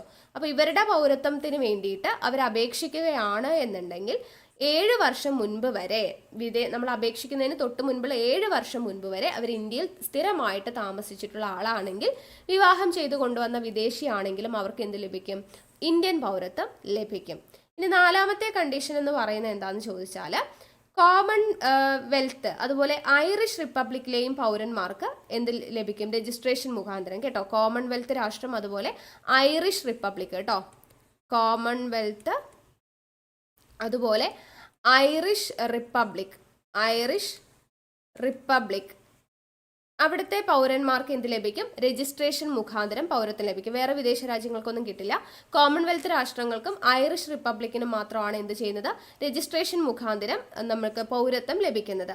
ഇനി അടുത്ത പോയിന്റ്, ഇന്ത്യൻ പൗരന്മാരായിട്ടുള്ള വ്യക്തികളുടെ കുട്ടികൾക്ക്, പ്രായപൂർത്തിയായ കുട്ടിയായിക്കോട്ടെ പ്രായപൂർത്തിയാവാത്ത കുട്ടിയായിക്കോട്ടെ, ഇന്ത്യൻ പൗരന്മാരായിട്ടുള്ളവരുടെ മക്കൾ, അവർക്ക് എന്ത് ലഭിക്കുന്നുണ്ട്? ഇന്ത്യൻ പൗരത്വം ബൈ രജിസ്ട്രേഷൻ ലഭിക്കുന്നുണ്ട്. ഓക്കെ, അപ്പോൾ ഇത്രയാണ് രജിസ്ട്രേഷൻ മുഖേന. അപ്പോൾ ആദ്യത്തെ പോയിന്റ് എന്തായിരുന്നു? നമ്മൾ രജിസ്ട്രേഷൻ മുഖാന്തരം പൗരത്വം ലഭിക്കാനായിട്ട് അപേക്ഷിക്കുകയാണെങ്കിൽ അപേക്ഷിക്കുന്നതിന് തൊട്ട് മുൻപുള്ള 7 വർഷക്കാലം നമ്മൾ ഇന്ത്യയിൽ താമസിക്കണം. പിന്നെ എന്ത് പറഞ്ഞു? അൺഡിവൈഡഡ് ഇന്ത്യക്ക് പുറത്ത്, അവിഭക്ത ഇന്ത്യക്ക് പുറത്ത് താമസിക്കുന്ന ഇന്ത്യൻ വംശജർക്ക് രജിസ്ട്രേഷൻ മുഖാന്തരം ലഭിക്കും. പിന്നെ ഇന്ത്യൻ പൗരൻ ഒരു വിദേശ രാജ്യത്തുള്ള ഒരു സ്ത്രീയെ ഇപ്പോൾ വിവാഹം കഴിച്ചിട്ടുണ്ടെങ്കിൽ അവർക്ക് അപേക്ഷിക്കണം, പൗരത്വം ലഭിക്കണം എന്നുണ്ടെങ്കിൽ അപേക്ഷിക്കുന്നതിന് തൊട്ട് മുൻപുള്ള 7 വർഷം വരെ അവിടെ സ്ഥിരമായിട്ട് താമസം ഉറപ്പിച്ചിട്ടുണ്ടെങ്കിൽ ബൈ രജിസ്ട്രേഷൻ എന്ത് ചെയ്യാം? പൗരത്വം ലഭിക്കും. പിന്നെ കോമൺവെൽത്ത് രാഷ്ട്രം ഐറിഷ് റിപ്പബ്ലിക് അവിടെയുള്ള പൗരന്മാർക്ക് രജിസ്ട്രേഷൻ മുഖാന്തരം പൗരത്വം നേടാവുന്നതാണ്. പിന്നെ ഇന്ത്യൻ പൗരന്മാരായിട്ടുള്ള വ്യക്തികളുടെ മക്കൾ, എങ്ങനെയുള്ള മക്കൾ? പ്രായപൂർത്തിയായ മക്കളാണെങ്കിലും പ്രായപൂർത്തിയാവാത്ത മക്കളാണെങ്കിലും ബൈ രജിസ്ട്രേഷൻ എന്ത് ചെയ്യാം? അവർക്ക് പൗരത്വം ലഭിക്കുന്നതാണ് എന്ന് പറയുന്നുണ്ട്. പിന്നെ 2 പോയിന്റും കൂടെ ഇവിടെ പറയുന്നുണ്ട്. ഒന്ന്, മാതാപിതാക്കളിൽ ഒരാൾ ഇന്ത്യൻ പൗരനാണ്. അങ്ങനെയുള്ള പൗരനായ പ്രായപൂർത്തിയായ ഒരു വ്യക്തി, അദ്ദേഹം പൗരത്വത്തിന് അപേക്ഷിക്കുന്നതിന് 12 മാസം മുമ്പെങ്കിലും ഇന്ത്യയിൽ താമസിച്ചിട്ടുണ്ടാവണം. അതായത് മാതാപിതാക്കളിൽ ആരെങ്കിലും ഒരാൾ മാത്രമാണ് ഇന്ത്യൻ പൗരൻ. മാതാപിതാക്കളിൽ ഒരാൾ മാത്രമാണ് ഇന്ത്യൻ പൗരനായിട്ടുള്ളത്. അങ്ങനെയുള്ള ഒരു പ്രായപൂർത്തിയായ വ്യക്തി, അദ്ദേഹത്തിന് പൗരത്വം ലഭിക്കണമെങ്കിൽ എന്ത് ചെയ്യണം? 12 മാസം മുൻപ്, അപേക്ഷിക്കുന്നതിന് തൊട്ട് മുൻപുള്ള 12 മാസം മുൻപ് നമ്മുടെ ഇന്ത്യയിൽ സ്ഥിരമായിട്ട് താമസിച്ചിട്ടുള്ള ആളാണെങ്കിൽ, മാതാപിതാക്കളിൽ ഒരാളെ ഇന്ത്യൻ പൗരനായിട്ടുള്ളൂ എന്നുണ്ടെങ്കിലും ആൾക്ക് എന്ത് ചെയ്യാം? രജിസ്ട്രേഷൻ മുഖാന്തരം പൗരത്വം സ്വീകരിക്കാം. ഇനി 7ാമത്തെ പോയിന്റ് പറയുന്നത്, പ്രായപൂർത്തിയായ പൗരത്വ അപേക്ഷകൻ 5 വർഷമായിട്ട് overseas citizens of India OCI കാർഡിന്റെ ഉടമയായിട്ട് രജിസ്റ്റർ ചെയ്തിട്ടുമുണ്ട്, 12 വർഷമായിട്ട് ഇന്ത്യയിൽ താമസിച്ചിട്ടുമുണ്ട് എന്നുണ്ടെങ്കിൽ ആൾക്കും ഇന്ത്യൻ പൗരത്വം ലഭിക്കും. പ്രായപൂർത്തിയായിട്ടുള്ള പൗരത്വത്തിന് വേണ്ടിയിട്ട് അപേക്ഷിക്കുന്ന ഒരാൾ 5 വർഷമായിട്ട് overseas citizens of India card OCI card ഉടമയുമാണ്. ആ ആള് രജിസ്റ്റർ ചെയ്യുന്നതിന് അപേക്ഷിക്കുന്നതിന് തൊട്ട് മുൻപുള്ള 12 മാസത്തോളം കാലം ഇന്ത്യയിൽ സ്ഥിര താമസമാക്കിയിട്ടുമുണ്ട് എന്നുണ്ടെങ്കിൽ ആൾക്കും എന്ത് ചെയ്യും? രജിസ്ട്രേഷൻ മുഖാന്തരം ഈ പറയുന്ന പൗരത്വം ലഭിക്കുന്നതാണ്. ഓക്കെ, ഇതാണ് രജിസ്ട്രേഷൻ മുഖേനയുള്ള കണ്ടീഷൻസ് കേട്ടോ. ഇനി ചിരകാല അധിവാസം മുഖേന എന്ന് പറയുന്നത് സെക്ഷൻ 6 പ്രതിപാദിക്കുന്നത്. സെക്ഷൻ 6 ചിരകാല അധിവാസം മുഖേന. ഇംഗ്ലീഷിൽ പറയുമ്പോൾ എന്താ? ബൈ നാച്ചുറലൈസേഷൻ എന്നുള്ളതാണ് ചിരകാല അധിവാസം മുഖേന. അപ്പൊ അവിടെ പറയുന്ന പോയിന്റ് എന്ന് പറയുന്നത്, 1ാമത്തെ കണ്ടീഷൻ, പൗരത്വത്തിന് വേണ്ടി അപേക്ഷിക്കുന്ന അപേക്ഷകൻ ഏതെങ്കിലും രാജ്യത്തെ പൗരനാണെങ്കിൽ ഇന്ത്യയിലെ പൗരത്വത്തിനുള്ള അപേക്ഷ സ്വീകരിക്കപ്പെടുന്ന മുറയ്ക്ക് മുൻ പൗരത്വം ഉപേക്ഷിക്കണം. ഇപ്പോൾ പുറം രാജ്യത്തുള്ള ഒരാൾ നമ്മുടെ ഇന്ത്യൻ പൗരത്വത്തിന് വേണ്ടി അപേക്ഷിച്ചു. അപ്പം നമ്മുടെ അപേക്ഷ ഇവിടെ സ്വീകരിച്ചു കഴിഞ്ഞു. ഓക്കെ, ഈ പുറത്തുള്ള ഒരാളാണ്, വേറെ രാജ്യത്തുള്ള ഒരാളാണ്. അയാൾ ഇന്ത്യൻ പൗരത്വത്തിന് വേണ്ടിയിട്ട് എന്ത് നൽകുകയാണ്? അപേക്ഷ നൽകുന്നു. അപേക്ഷ നൽകി നമ്മൾ എന്ത് ചെയ്യും? അപേക്ഷ നമ്മൾ ഇവിടെ സ്വീകരിക്കും അല്ലേ? അപ്പം അങ്ങനെ അപേക്ഷ ഇവിടെ സ്വീകരിച്ചു കഴിഞ്ഞതും ആളുടെ മുൻ രാജ്യത്തെ, വേറെ രാജ്യത്തെ പൗരത്വം എന്ത് ചെയ്യും? രാജ്യത്തെ പൗരത്വം അയാൾക്ക് ഓട്ടോമാറ്റിക്കലി എന്ത് ചെയ്യും? അത് നഷ്ടമാകും എന്നാണ് പറയുന്നത്. ഓക്കെ, വിദേശ രാജ്യത്തുള്ള ഒരു പൗരൻ നമ്മുടെ ഇന്ത്യൻ പൗരത്വം നേടാൻ വേണ്ടി അപേക്ഷ നൽകുന്നു. ആ അപേക്ഷ സ്വീകരിക്കുന്ന മുറയ്ക്ക് അവരുടെ രാജ്യത്തെ പൗരത്വം അവർക്ക് നഷ്ടപ്പെട്ടു പോകും. അതാണ് ചിരകാല അധിവാസം മുഖേനയുള്ളത് ആദ്യത്തെ കണ്ടീഷൻ. ഇനി 2ാമത്തേതെന്ന് പറയുന്നത്, ഇവ പൗരത്വത്തിന് അപേക്ഷിക്കുന്നതിന് 12 മാസക്കാലം ഇന്ത്യയിൽ താമസിക്കുകയോ അല്ലെങ്കിൽ ഇന്ത്യൻ ഗവൺമെന്റ് സർവീസിൽ പ്രവർത്തിക്കുകയോ ചെയ്ത വ്യക്തിക്കാണെങ്കിൽ ചിരകാല അധിവാസം മുഖേന ഇന്ത്യൻ പൗരത്വം ലഭിക്കും. ഓക്കെ, പൗരത്വത്തിന് നമ്മൾ എന്ത് ചെയ്യും? അപേക്ഷിക്കും. അപ്പോൾ അപേക്ഷിക്കുന്നതിന് തൊട്ട് മുൻപുള്ള 12 മാസക്കാലം ഒന്നുകിൽ ഇന്ത്യയിൽ എന്ത് ചെയ്യണം? താമസിക്കണം. 12 മാസക്കാലം ഇന്ത്യയിൽ താമസിക്കണം, അല്ലെങ്കിൽ ഇന്ത്യ ഗവൺമെന്റിന്റെ കീഴിൽ പ്രവർത്തിക്കണം. ഇന്ത്യ ഗവൺമെന്റ് സർവീസിൽ ജോലി ചെയ്തിട്ടുള്ള ആളായിരിക്കണം. ഓക്കെ, ഇതിൽ ഏതെങ്കിലും ഒന്ന് ചെയ്തിട്ടുണ്ടെങ്കിൽ ആൾക്ക് എന്ത് കിട്ടും? ചിരകാല അധിവാസം മുഖേന പൗരത്വം ലഭിക്കും. ഇനി മൂന്നാമത്തെ കണ്ടീഷൻ, ഈ പറഞ്ഞ 12 മാസക്കാലം തൊട്ട് മുൻപുള്ള, അതിൻ്റെയും തൊട്ട് മുൻപുള്ള 14 വർഷക്കാലം. 12 മാസക്കാലം നമ്മൾ ഇന്ത്യയിൽ താമസിക്കണം എന്ന് പറഞ്ഞില്ലേ, അതിന് തൊട്ട് മുൻപുള്ള 14 വർഷം, അതിന് തൊട്ട് മുൻപുള്ള 14 വർഷം അവരെന്ത് ചെയ്യണം? ഒന്നുകിൽ ഇന്ത്യയിൽ താമസിച്ചിരിക്കണം, ഒന്നുകിൽ ഇന്ത്യയിൽ താമസിച്ചിരിക്കണം, അല്ലെങ്കിലോ അവര് ഗവൺമെന്റ് ജോലിയിൽ തുടരുകയോ ചെയ്യണം. ഓക്കെ, ഇന്ത്യയിൽ താമസിച്ചിരിക്കുകയോ അല്ലെങ്കിൽ ഗവൺമെന്റ് ജോലിയിൽ തുടരുകയോ ചെയ്യണം, അല്ലെങ്കിൽ രണ്ടും കൂടെ ചേർന്ന് 11 വർഷത്തിൽ കുറയാതെ ചെയ്യണം. അതായത് ഇപ്പൊ ഇന്ത്യയിൽ താമസിച്ചിരിക്കുന്നത് ഒരു 6 വർഷമാണെന്ന് വിചാരിച്ചോ, ഒരു 5 വർഷം അവർ ഗവൺമെന്റ് സർവീസിൽ വർക്കും ചെയ്തിട്ടുണ്ടെന്ന് വിചാരിക്കൂ. അപ്പോൾ ടോട്ടലായിട്ട് എത്രയായി? 6ഉം 5ഉം 11 വർഷം. ഇത് രണ്ടും കൂടെ 11 വർഷമായാലും മതി. ഇന്ത്യയിൽ താമസിച്ചതും ഇന്ത്യയുടെ ഗവൺമെന്റ് സർവീസിൽ ജോലി ചെയ്തിട്ടുണ്ട്, ഇത് രണ്ടും കൂടെ ചേർന്ന് 11 വർഷമാണെങ്കിൽ കുഴപ്പമില്ല. ഒരു എക്സാമ്പിൾ പറഞ്ഞതാണ് 6ഉം 5ഉം എന്നുള്ളത്. എങ്ങനെയാണെങ്കിലും രണ്ടും കൂടെ ചേർത്ത് ഒരു 11 വർഷക്കാലം, നമ്മൾ 12 മാസക്കാലം ഇന്ത്യയിൽ സ്ഥിരതാമസമാക്കുന്നതിന് തൊട്ട് മുൻപുള്ള വർഷത്തെ കാര്യമാണ് പറയുന്നത്. അത് ഒന്നുകിൽ ഇന്ത്യയിൽ താമസമാക്കിയിരിക്കണം, അല്ലെങ്കിൽ ഗവൺമെന്റ് സർവീസിൽ ജോലി ചെയ്തിരിക്കണം 14 വർഷക്കാലം. ഇല്ലെങ്കിൽ ഇത് രണ്ടും കൂടെ ചേർന്നിട്ട് 11 വർഷക്കാലം. ഇന്ത്യയിൽ താമസിച്ചത് ഇപ്പൊ കുറച്ച് വർഷം, ഒരു 4 വർഷം താമസിച്ചു, 7 വർഷം ഗവൺമെന്റ് സർവീസിൽ ജോലി ചെയ്തു. അപ്പൊ അത് രണ്ടും കൂടെ ചേർത്തപ്പോൾ എത്രയായി? 11 വർഷമായി. അങ്ങനെയാണെങ്കിലും എന്ത് ചെയ്യും? ആൾക്ക് ഇന്ത്യൻ പൗരത്വം ചിരകാല അധിവാസം മുഖേന ലഭിക്കുന്നതാണ്. ഓക്കെ, ക്ലാസ് ഒന്നും കൂടെ റിപ്പീറ്റ് ആയിട്ട് കാണേണ്ടി വരുമെന്ന് എനിക്കറിയാം, കുറച്ച് കൺഫ്യൂസിങ് ആണ്, മനസ്സിലാക്കി വെക്കണം കേട്ടോ. ഇനി 4ാമത്തെ പോയിന്റ് എന്ന് പറയുന്നത്, അപേക്ഷകൻ നല്ല സ്വഭാവമുള്ള വ്യക്തിയാണെങ്കിൽ, അപേക്ഷകൻ എന്ന് പറയുന്ന ആള് ഇപ്പൊ ചിരകാല അധിവാസം മുഖേന പൗരത്വം ലഭിക്കണം എന്ന് പറഞ്ഞ് ചുമ്മാ അപേക്ഷ നൽകിയിട്ട് കാര്യമില്ല. അപേക്ഷ നൽകുന്ന ആളുടെ സ്വഭാവം എന്ന് പറയുന്നത് നമ്മൾ നോക്കും, അല്ലെ? കൊല്ലും കൊലയൊക്കെ കൊണ്ട് നടക്കുന്ന ഒരാൾക്ക് നമ്മൾ ഇന്ത്യൻ പൗരത്വം കൊടുക്കത്തില്ല. അപ്പോൾ അപേക്ഷിക്കുന്ന ആളുടെ നല്ല സ്വഭാവം നമ്മൾ നോക്കും. നല്ല സ്വഭാവമുള്ള വ്യക്തിയാണെങ്കിൽ ആൾക്ക് എന്ത് ലഭിക്കും? ഇന്ത്യൻ പൗരത്വം ചിരകാല അധിവാസം മുഖേന ലഭിക്കും. ഇനി 5ാമത്തെ കണ്ടീഷൻ പറയുന്നത്, ഭരണഘടനയുടെ 8ാം ഷെഡ്യൂളിൽ കുറെ ഭാഷകൾ പറയുന്നുണ്ട്, അല്ലെ? 8ാം ഷെഡ്യൂളിൽ 22ഓളം ഭാഷകൾ പറയുന്നുണ്ട്. ആ 22 ഭാഷയിൽ ഏതെങ്കിലും ഒരു ഭാഷയെങ്കിലും അറിയുന്ന വ്യക്തിയായിരിക്കണം. 22 ഭാഷയിൽ, 8ാം ഷെഡ്യൂളിൽ പറഞ്ഞിട്ടുള്ള 22 ഭാഷയിൽ ഒരു ഭാഷയെങ്കിലും അറിഞ്ഞിട്ടുള്ള വ്യക്തിയാണെങ്കിൽ ആൾക്കും എന്ത് ചെയ്യും? ചിരകാല അധിവാസം മുഖേന ഈ പറയുന്ന പൗരത്വം ലഭിക്കും. ഓക്കെ, അപ്പൊ ഇതൊക്കെയാണ് ചിരകാല അധിവാസം മുഖേന പൗരത്വം ലഭിക്കുന്ന രീതികൾ. ഓക്കെ, അടുത്തത് പ്രാദേശിക സംയോജനം മൂലം. പ്രാദേശിക സംയോജനം മൂലം എന്ന് പറയുമ്പോൾ by incorporation of territories. By incorporation of territories എന്ന് പറയുന്നത് സെക്ഷൻ 7ലാണ് പറയുന്നത്, 7ലാണ് പറയുന്നത് കേട്ടോ. അപ്പോൾ പ്രാദേശിക സംയോജനം മൂലമുള്ള ഇത് പഠിക്കാനായിട്ട് പ്രത്യേകിച്ച് വലിയ കാര്യങ്ങളൊന്നുമില്ല. അതായത് ഇന്ത്യയുടെ ഭാഗമല്ലാത്ത ഏതെങ്കിലും ഒരു പ്രദേശമോ മേഖലയോ നമ്മുടെ ഇന്ത്യൻ യൂണിയനിൽ കൂട്ടിച്ചേർത്തു എന്ന് വിചാരിക്കാം. അങ്ങനെ കൂട്ടിച്ചേർക്കുന്ന മുറയ്ക്ക് ആ കൂട്ടിച്ചേർത്ത പ്രദേശത്തെ ജനങ്ങൾക്ക് എന്താണ്? ഇന്ത്യൻ പൗരത്വം കൊടുക്കും, അത്രയേ ഉള്ളൂ. ഓക്കെ, അതായത് ഇപ്പൊ നമുക്കറിയാം ഗോവ നമ്മുടെ ഇന്ത്യൻ യൂണിയനിലോട്ട് കൂട്ടിച്ചേർത്തല്ലോ. അപ്പൊ ഗോവയിൽ നിന്നും ഇങ്ങോട്ട് കൂട്ടിച്ചേർത്ത ഗോവയിലുള്ള ആളുകൾക്ക് ഇന്ത്യൻ പൗരത്വം ലഭിച്ചിട്ടുണ്ടായിരിക്കും, അത്രയേ ഉള്ളൂ. മനസ്സിലായോ? അപ്പോൾ ഇന്ത്യയുടെ ഭാഗമല്ലാത്ത, ഇന്ത്യയുടെ ഭാഗം അല്ലാത്ത, കേട്ടോ, ഇന്ത്യയുടെ ഭാഗമല്ലാത്ത ഏതെങ്കിലും പ്രദേശം നമ്മുടെ ഇന്ത്യയിലോട്ട് കൂട്ടിച്ചേർക്കുമ്പോൾ ആ ഇന്ത്യയിലോട്ട് കൂട്ടിച്ചേർത്ത പ്രദേശത്തുള്ളവർക്ക് ഇന്ത്യൻ പൗരത്വം പ്രാദേശിക സംയോജനം മൂലം ലഭിക്കുന്നതാണ്. ഓക്കെ, അത്രേ പറയുന്നുള്ളൂ. ഓക്കെ, അപ്പൊ ഇതാണ് നമുക്ക് 5 രീതിയിൽ പൗരത്വം നേടാനുള്ള വഴി. അപ്പൊ 5 രീതി മനസ്സിലാന്ന് വിചാരിക്കുന്നു. ഓക്കെ, ഒട്ടും മനസ്സിലാവാത്തവർ ഒരു തവണ കൂടെ വീഡിയോ ഒന്ന് റിവൈൻഡ് ചെയ്തിട്ടൊന്ന് കാണണം കേട്ടോ. അടുത്തത്, പൗരത്വം നമുക്ക് നഷ്ടപ്പെടാനുള്ള 3 രീതികളെ കുറിച്ചാണ് പറയുന്നത്.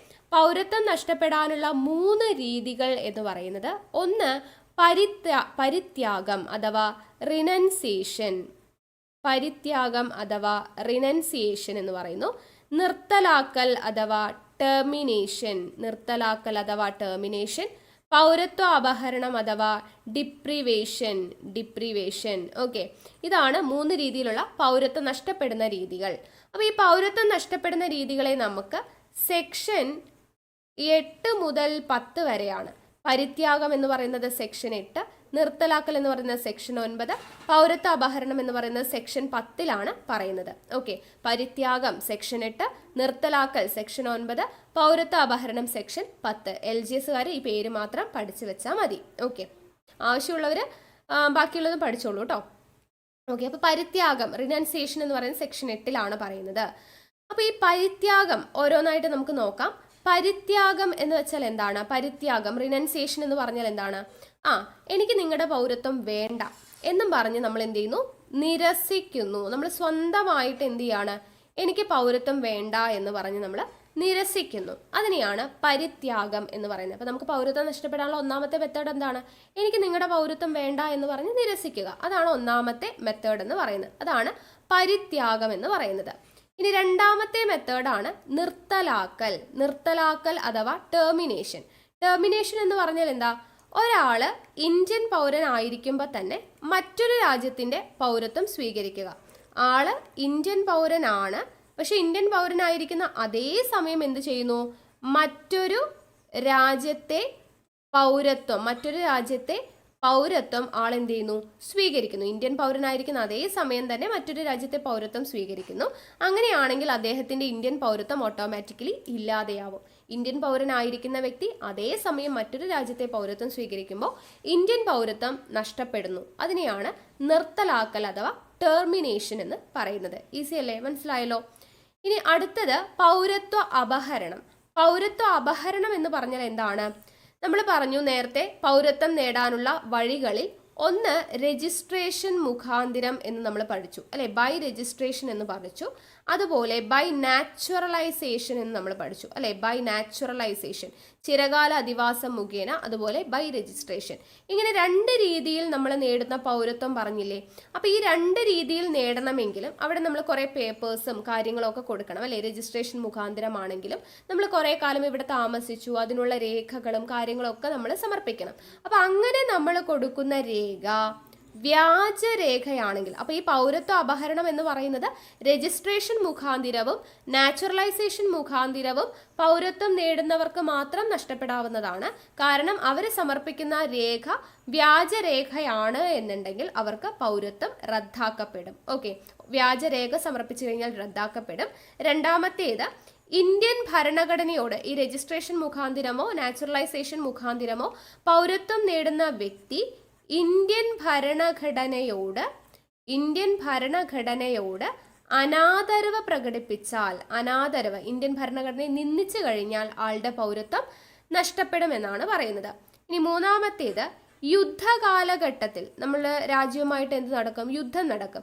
അപ്പോൾ യുദ്ധസമയത്ത് ശത്രു രാജ്യവുമായിട്ട് ബന്ധം പുലർത്തി കഴിഞ്ഞാൽ, രജിസ്ട്രേഷൻ മുഖാന്തരമോ നാച്ചുറലൈസേഷൻ മുഖാന്തരമോ പൗരത്വം നേടുന്ന ഒരു വ്യക്തി യുദ്ധസമയത്ത് ശത്രുക്കളുമായിട്ട് ബന്ധം പുലർത്തി കഴിഞ്ഞാൽ ആളുടെ പൗരത്വം നഷ്ടപ്പെടുമെന്ന് പറയുന്നു. അടുത്ത പോയിന്റ്, ചിരകാല അധിവാസം മുഖേന, അതായത് നാച്ചുറലൈസേഷൻ വഴിയോ രജിസ്ട്രേഷൻ വഴിയോ പൗരത്വം നേടിയ വ്യക്തി 5 വർഷത്തിനുള്ളിൽ 5 വർഷത്തിനകം മറ്റൊരു രാജ്യത്ത് 5 വർഷത്തിനകം മറ്റൊരു രാജ്യത്ത് 2 വർഷത്തെ തടവ് ശിക്ഷ അനുഭവിച്ചിട്ടുണ്ടെങ്കിൽ ആളുടെ പൗരത്വം നഷ്ടപ്പെടും. രജിസ്ട്രേഷൻ മുഖാന്തരമോ നാച്ചുറലൈസേഷൻ മുഖാന്തരമോ പൗരത്വം നേടുക എന്ന് പറഞ്ഞപ്പോൾ നമ്മൾ പറഞ്ഞു ആളുടെ സ്വഭാവവും കൂടെ നമ്മൾ കൺസിഡർ ചെയ്യുമെന്നല്ലേ. അപ്പം നല്ല സ്വഭാവമാണെന്നൊക്കെ ഉള്ള ഒരു രേഖയിലാണ് ഇവർ പൗരത്വം നേടുന്നത്. പക്ഷെ അങ്ങനെ പൗരത്വം നേടിക്കഴിഞ്ഞും 5 വർഷത്തിനുള്ളിൽ എന്ത് ചെയ്യാണ്? ഇവർ മറ്റൊരു രാജ്യത്ത് ഒരു കേസിൽ പെടുന്നു, എന്നിട്ട് 2 വർഷം തടവ് അനുഭവിക്കുന്നു. അപ്പം നല്ല സ്വഭാവമല്ല എന്നുള്ളത് തെളിഞ്ഞില്ലേ. അപ്പോൾ അവർക്ക് എന്ത് ലഭിക്കും? അവരുടെ പൗരത്വം നഷ്ടപ്പെടും. ഓക്കെ, അതാണ് പറയുന്നത്.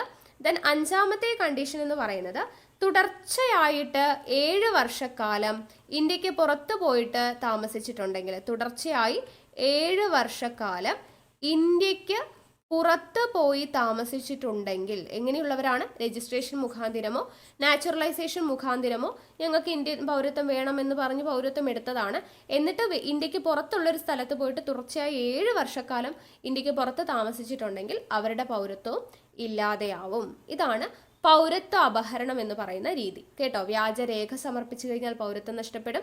ഇന്ത്യൻ ഭരണഘടനയോട് അനാദരവ് പ്രകടിപ്പിച്ചു കഴിഞ്ഞാൽ, യുദ്ധം നടക്കുന്ന സമയത്ത് ശത്രു രാജ്യങ്ങളുമായിട്ട് ബന്ധം പുലർത്തി കഴിഞ്ഞാൽ, അല്ലെങ്കിൽ പൗരത്വം നേടി 5 വർഷത്തിനകം മറ്റൊരു രാജ്യത്ത് 2 വർഷം തടവ് അനുഭവിച്ചു കഴിഞ്ഞാൽ, അല്ലെങ്കിൽ തുടർച്ചയായിട്ട് ഇന്ത്യക്ക് പുറത്ത് പോയിട്ട് താമസിച്ചു കഴിഞ്ഞാൽ, ഇങ്ങനെയൊക്കെയാണ് പൗരത്വ അപഹരണത്തിലൂടെ എന്ത് നഷ്ടപ്പെടുന്നത്? പൗരത്വം നഷ്ടപ്പെടുന്നത്.